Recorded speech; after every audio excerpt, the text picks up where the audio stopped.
नमस्कार मित्रों। आज का पाठ है ब्रजमोहन व्यास जी के श्रम कौशल और मेधा कार्य का कच्चा चिट्ठा। आप देख रहे हैं अपना चैनल ज्ञान का प्रकाश सीबीएसई हिंदी विद मथुरा दास।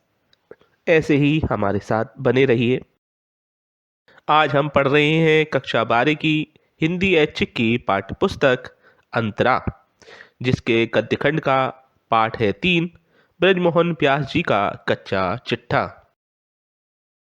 देखते हैं पाठ का परिचय। प्रस्तुत पाठ के लेखक व्यास जी की सबसे बड़ी देन इलाहाबाद का विशाल और प्रसिद्ध संग्रहालय है, जिसमें उनके द्वारा लाई गई हजारों प्रसिद्ध पाषाण मूर्तियां, मृण माने मिट्टी की मूर्तियां, संस्कृत, अरबी, फारसी व हिंदी के हजारों हस्तलिखित पांडुलिपियां, सैकड़ों रंगीन चित्रों का संग्रह है आदि का संग्रह है। पुरातत्व संबंधी संग्रहालय की विभिन्न धरोहर सामग्री का संकलन बहुत ही कम खर्चे में कर पाना या उन्हें उपलब्ध कर पाना कराना ब्रजमोहन व्यास जी का अपना विशिष्ट कौशल रहा। प्रस्तुत पाठ में उनकी मेहनत, विशेष कौशल और वाक्पटुता का कच्चा चिट्ठा प्रस्तुत किया गया है। तो देखते हैं पाठ का सारांश, कच्चा चिट्ठा। यहाँ हम बिंदुवार पूरे पाठ को समझने की कोशिश करेंगे। इसके सारांश को हमने कुछ बिंदुओं में बांटा है, तो बिंदुवार हम प्रारंभ करते हैं। लेखक का पसोवा जाना। लेखक सन 1936 ईस्वी के आसपास इलाहाबाद के निकट प्रसिद्ध कौशाम्बी, जो कि प्रयागराज के पास ही एक स्थान है, बहुत प्रसिद्ध, भ्रमण के लिए वहां गया। कौशाम्बी के निकट ही एक जैन तीर्थ के रूप में प्रसिद्ध स्थान है पसोवा। लेखक ने वहां जाने का निश्चय किया। वहां प्रति वर्ष जैनियों का एक बड़ा मेला लगता था। ऐसा मानना था कि पसोवा में एक छोटी सी पहाड़ी थी, जिसकी गुफा में भगवान बुद्ध व्यायाम करते थे, जहां पर एक विषधर सर्प भी रहता था। आगे चलकर सम्राट अशोक ने यहाँ एक स्तूप की स्थापना कराई, जिसमें भगवान बुद्ध के केस अर्थात बाल व नखखंड अर्थात नाखून के हिस्से रखे गए। लेखक जब वहां पहुंचा तो न स्तूप मिला और न ही व्यायामशाला, केवल एक छोटी पहाड़ी ही देखने को मिली। ऐसा उसने सोचा कि शायद इसी स्थान पर कभी स्तूप रहा होगा। लेखक के भ्रमण की उद्देश्य पूर्ति। लेखक को यहाँ कुछ न मिलने पर लेखक कुछ निराश हुआ। उसके भ्रमण का मुख्य उद्देश्य इलाहाबाद के संग्रहालय के लिए कुछ मूल्यवान सामग्री एकत्रित करना था। उसने कोशिश की तो पसोवा में ही गांव के भीतर उसे कुछ बढ़िया मिट्टी की मूर्तियां, सिक्के व मन के मोतीनुमा आकार के, जो गोल, पुराने समय में मिट्टी के गोल गोल छोटी छोटी गोलियां बनाई जाती थी, उनमें छेद करके उनको जैसे मोतियों की माला बनाई जाती है, ऐसे ही उसको उनकी माला बना के पहनते थे लोग। मिट्टी के मनकों की, उनको मन के बोलते हैं, ये मोतीनुमा होते हैं आकार के। उन्हें वे मिल गए। जब वे वापस कोसाम्बी लौट रहे थे तो रास्ते में उन्हें एक चतुर्मुखी अर्थात 4 मुख वाली शिव की मूर्ति दिखाई दी। लेखक ने इधर उधर देखा, लेकिन कोई न मिलने पर उन्होंने चुपचाप उस मूर्ति को अपने इक्के अर्थात तांगे पर रख लिया और उसे लाकर नगर पालिका के संग्रहालय से संबंधित मंडप के नीचे अन्य मूर्तियों के निकट ही रख दिया। यानी उस समय तक इलाहाबाद का जो संग्रहालय था वह नहीं था, तो नगर पालिका ने जो जगह, नगर पालिका के पास कुछ जगह थी, उसमें वे लाके उस संग्रह को रख देते थे कि आगे चल के जब भी संग्रहालय बनेगा तो ये नगर पालिका की अभी धरोहर है, फिर ये उसमें जो है पहुंचा दी जाएगी। अगला बिंदु है गांव के लोगों का शिव मूर्ति को वापस लेने आना। कुछ दिन ही बीते कि 15 से 20 लोग लेखक से मिलने आ गए। लेखक ने उन्हें सम्मान सहित अंदर बुलाया। गांव के मुखिया ने लेखक के सामने नतमस्तक होकर निवेदन किया कि महाराज, जब से शिव जी हमें छोड़कर आए हैं तब से गांव के लोग पानी तक नहीं पी रहे, और उनका यह प्रण है कि जब तक भगवान न लौटेंगे तब तक वे पानी न पिएंगे। इस पर लेखक ने उन्हें प्रसन्नता पूर्वक वह मूर्ति लौटा दी और उनके लिए मिठाई व जल मंगवाकर उनका उपवास तोड़वाया। लेखक ने अपनी मोटर में मूर्ति को रखकर सम्मान सहित वापस उन्हें छुड़वाया। इससे गांव वालों पर लेखक का अच्छा प्रभाव पड़ा। अगला बिंदु है लेखक का दोबारा कौशाम्बी जाना। अगले वर्ष लेखक फिर से मूर्तियों की खोज में कौशाम्बी पहुंचे। खेतों की पंक्तियों पर चलते हुए उन्हें एक खेत की मेड़ पर बोधिसत्व अर्थात बुद्ध की ऐसी मूर्ति जिसमें वे ज्ञान की प्राप्ति कर रहे हो ये दिखाया गया है ना। बोधिसत्व की 8 फुट लंबी मूर्ति दिखाई पड़ी। यह मथुरा के लाल पत्थर की बनी थी। मथुरा में जब आप संग्रहालय में जाएंगे तो वहाँ जो कनिष्क का समय सबसे अच्छा माना जाता है, उसने जो बनवाई वे सारी लाल पत्थर की मूर्तियां वहाँ, क्योंकि वही वहाँ उपलब्ध होता था। तो यह मूर्ति भी उसी मथुरा के लाल पत्थर की बनी थी। इस खेत में एक बुढ़िया निराई कर रही थी। यहाँ बहुत मोल भाव करने पर बुढ़िया ने 2 रुपए में वह मूर्ति उन्हें दे दी। यह प्रसिद्ध मूर्ति आज तक इलाहाबाद के संग्रहालय में प्रदर्शित होती है। फ्रांसीसी डीलर का संग्रहालय भ्रमण। एक बार एक फ्रांसीसी संग्रहालय देखने आया।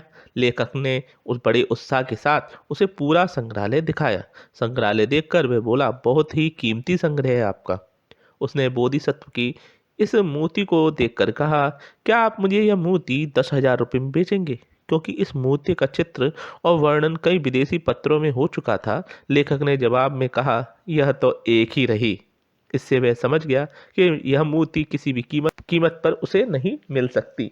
बोधिसत्व की यह मूर्ति संसार में पाई गई सबसे पुरानी मूर्तियों में से एक है। यह कुषाण वंश के सम्राट कनिष्क के राजकाल के दूसरे वर्ष में स्थापित की गई थी। ऐसा लेख इस मूर्ति के पदस्थल पर लिखा है। यह बोधिसत्व पदस्थल में जो नीचे का जगह होता है उस पर आप देखते हैं, संग्रहालय में जाते तो एक पट्टी लगी रहती है, लेकिन वहां पर वो उकेरा गया है जिसने मूर्ति बनाई होगी कि यह कब के समय की है। इस ऐसा लेख इस मूर्ति के पदस्थल पर लिखा है। यह बोधिसत्व की मूर्ति आज तक संग्रहालय का मस्तक ऊंचा कर रही है। कौशाम्बी में खुदाई का कार्य। सन 1938 ईस्वी में उस समय की भारत सरकार के पुरातत्व विभाग के डायरेक्टर जनरल श्री के.एन. दीक्षित थे। उन्हें प्रयाग संग्रहालय से बड़ी सहानुभूति थी। मजूमदार उनकी देखरेख में कौशाम्बी में खुदाई कर रहे थे। मजूमदार साहब को पता चला कि कौशाम्बी से 4 मील दूर हजियापुर गांव में किसी व्यक्ति के पास भद्रमत अर्थात दरवाजे नुमा आकृति, जिसके चारों ओर जैसे मूर्ति है उसके चारों ओर देख रहे हो आप, दरवाजे नुमा आकृति बनी हुई है, उसी को भद्रमत कहते हैं, का एक भारी शिलालेख है। मजूमदार उस शिलालेख को वहां से उठवाना चाहते थे, अर्थात सरकारी संग्रहालय में रखना चाहते थे।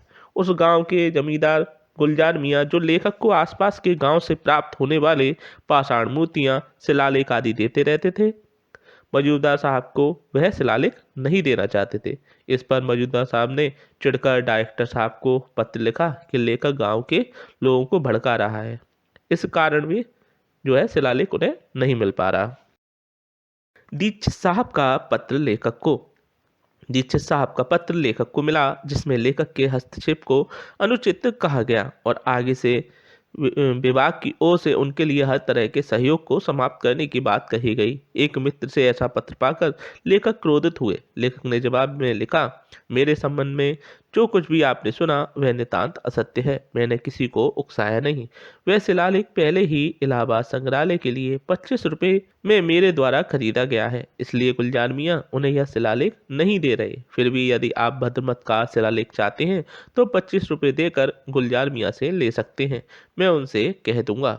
इसके उत्तर में दीक्षित जी ने एक विनम्र पत्र लिखा, जिसमें उन्होंने खेद प्रकट किया और बात यहीं समाप्त हो गई। अब लेखक हजियापुर में।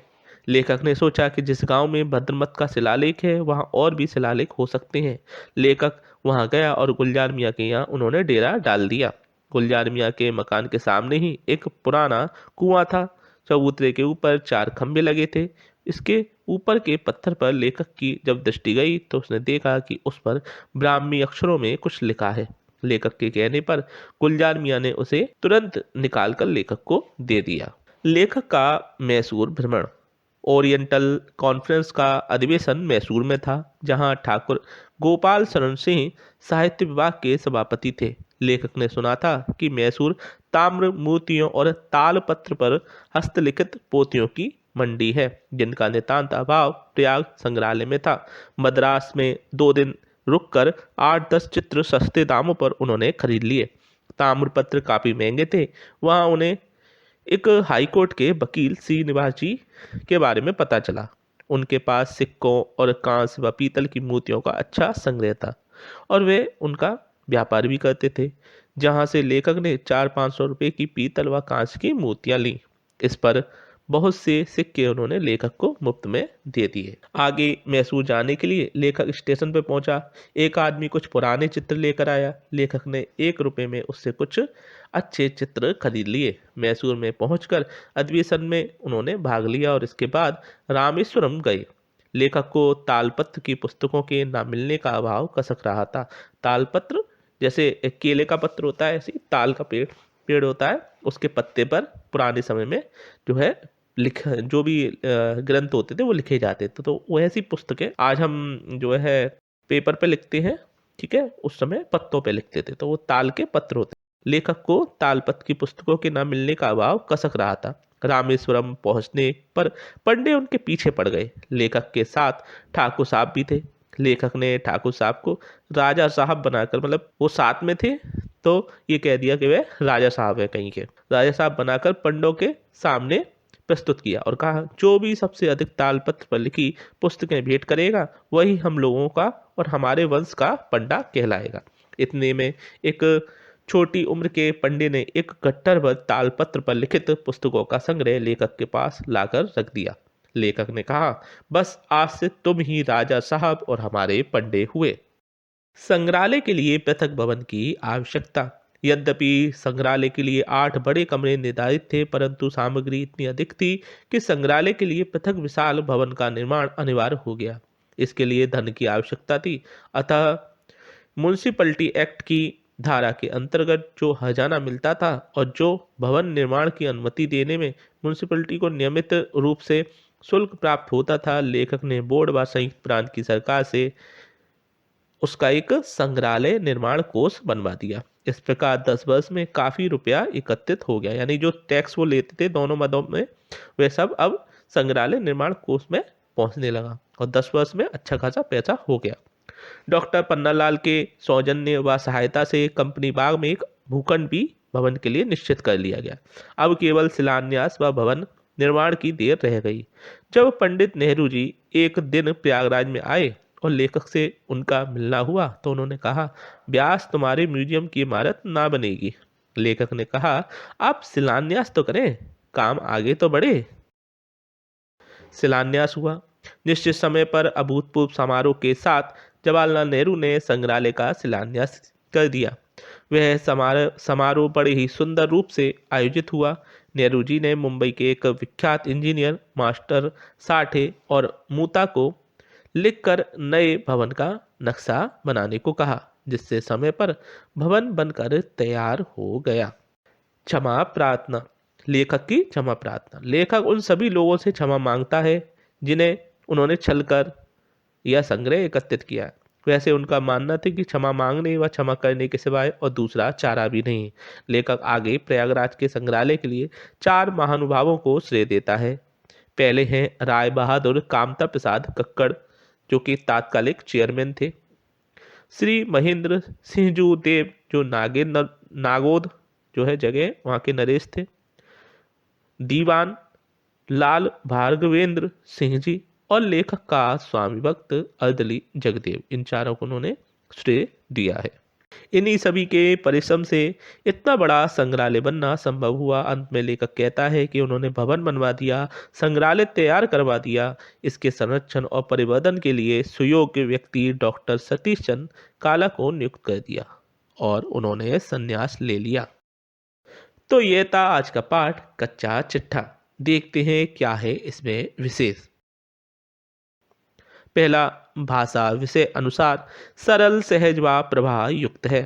खड़ी बोली का प्रयोग किया गया है। तत्सम प्रधान शब्दावली का प्रयोग हुआ है। एक पुरातत्व खोजी व्यक्ति के संघर्ष को दिखाया गया है। पाठ में हमें भारत की समृद्ध धरोहर का परिचय मिलता है। तो आप देख रहे थे अपना चैनल ज्ञान का प्रकाश सीबीएसई हिंदी विद मथुरा दास। ऐसे ही हमारे चैनल को देखते रहिए। आपने हमारा वीडियो पूरा देखा, इसके लिए बहुत बहुत धन्यवाद। अगर आपको हमारा वीडियो अच्छा लगा हो तो उसे लाइक, शेयर और फॉलो हमारे चैनल को अवश्य करें। कोई भी बात आपको रखनी हो तो आप हमें ज़रूर बताएं, कोई भी कमी हो तो हमें ज़रूर बताएं। ऐसे ही हमारे चैनल को देखते रहें, ज़्यादा से ज़्यादा लोगों तक पहुँचाते रहें। फिर मिलेंगे नई फिर मिलेंगे नए वीडियो के साथ। धन्यवाद।